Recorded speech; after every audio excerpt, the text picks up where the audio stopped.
We're back. Yeah, excellent.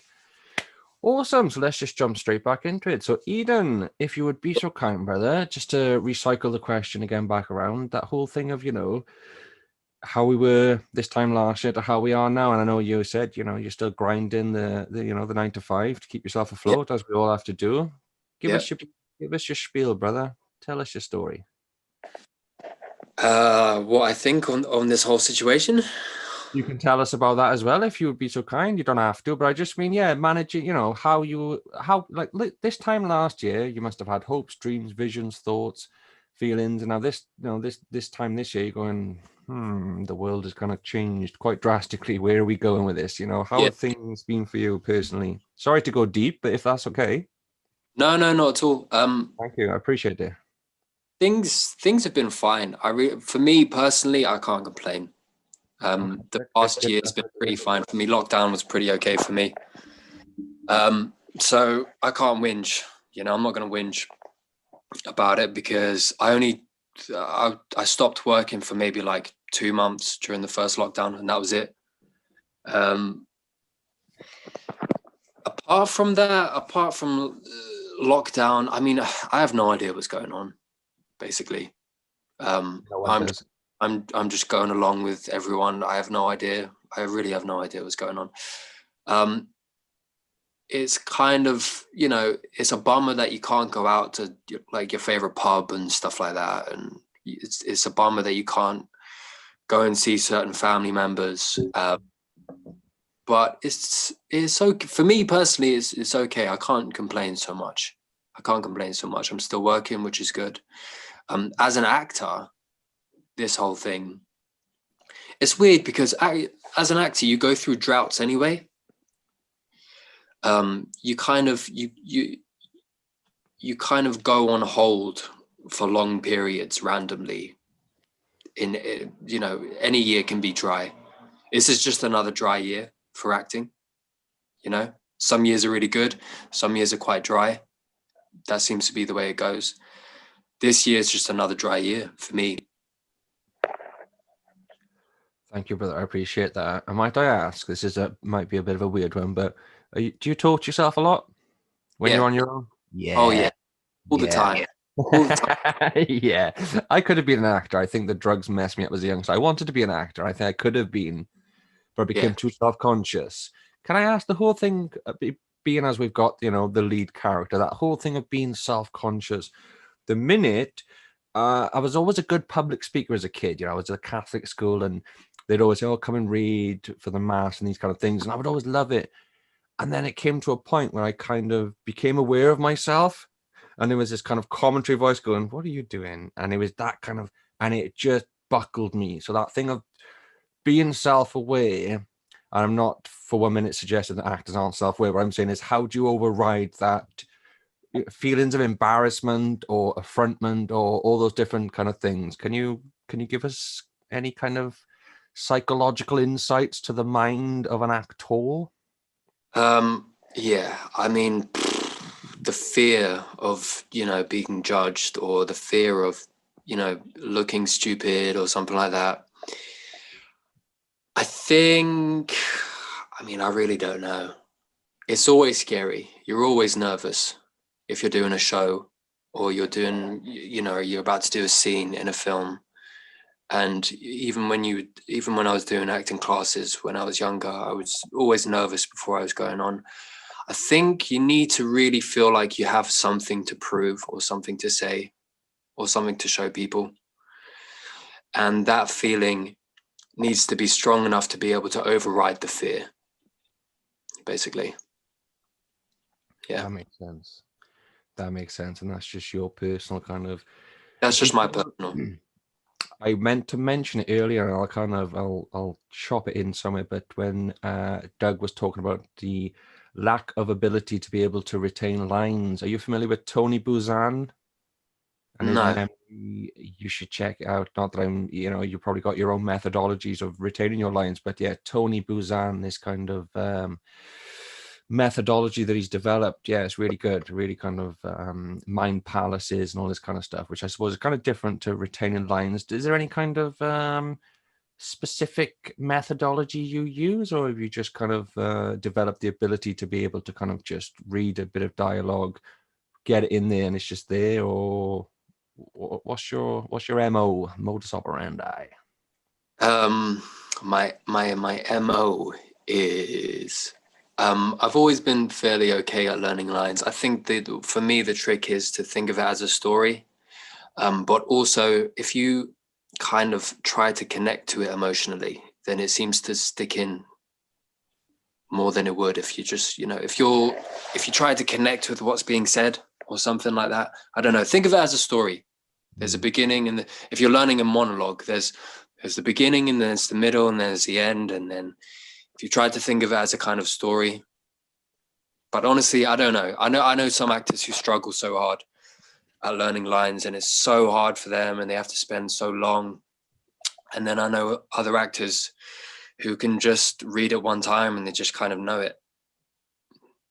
I think I'm probably somewhere in between. Fair play. I respect that. Thank you, brother. And can I ask, what are your aspirations, brother? What is your, do you want to be the next Leonardo DiCaprio, or do you want to be an underground kind of, let's forget about the external world and all that. Let's just create our own world, and our world will be a beautiful world where content creation will be such a thing where it'll just be abundant, and will be doing what they want to do that makes them happy. And what would make you happy, brother? What's your absolute dream in a perfect world? What would make you happy? In a perfect world, what would make me happy in terms of acting would just to be able to sort of have a career where I can make the kind of stuff that inspired me when I was a teenager watching movies. If I could inspire someone in the way that I was inspired when I was a kid watching films, then I would feel like I've come full circle. Beautiful. Yeah. Beautiful stuff. And I may as well round off then with your favorite or favorites and your obscure reference. Yeah. Okay. Take your time. No rush. No pressure. No pressure at all. I won't say Reservoir Dogs, even though it could be, but I won't say that because I've already spoken about that. But I will say maybe something like Mean Streets. I think doesn't really get spoken enough about. Doesn't really get enough of a shout out. Or something like Mean Streets, or again, I don't know. It's a hard one. It changes a lot, but I would say something like I'm the same. Yeah, I'd say watch Mean Streets. I don't hear enough of that being spoken about. So I'm going to say Mean Street. It's a good old film. And what about your world cinema? Do you have any particular kind of regional favorites, or any particular regions that kind of tickle your fancy? I'm a particular Korean fan, as Ollie will attest. I know Ollie is as well. We love the old Koreans, but what about yourself? I'm a big Korean fan. Good, right? Those Koreans, they know how to make they're pretty twisted, but they know how to make good cinema. Yeah, I'll give them that. They're really good. You know what? I wouldn't pick a film. I wouldn't pick a world film, but I'll pick a world director, and I would say someone like Akira Kurosawa is probably someone that is not really so well known in the West among the younger generation right now, but they know for sure the stuff that he has been directly responsible for. That's a guy who's pretty much responsible for Star Wars. He's pretty much responsible for The Good and the Bad and the Ugly, and therefore he's responsible for Tarantino. He's responsible for The Magnificent Seven. All these films are remakes of his films. And I mean, he's got a huge, long list, huge catalog of, he had like a 40 year career. Nice. So I'd say if you want to check someone out, a foreign director or foreign filmmaker, I say Akira Kurosawa. Watch some of his films. Watch his old ones. Beautiful, brother. Thank you so much. I shall post some links and pictures. Fantastic stuff. So Oliver, allow us to bring you back into the mix, old boy. How do you feel? The film is out now, right? The link is live. I shall post it on the video. How has the initial response been? So yeah, the film's out now. It's on Troma now. It's been like a soft release. I've heard a lot of people share it and say congrats. I've not heard too many people yet get response back. I'm still waiting for feedback from people. So I'm really looking forward to that.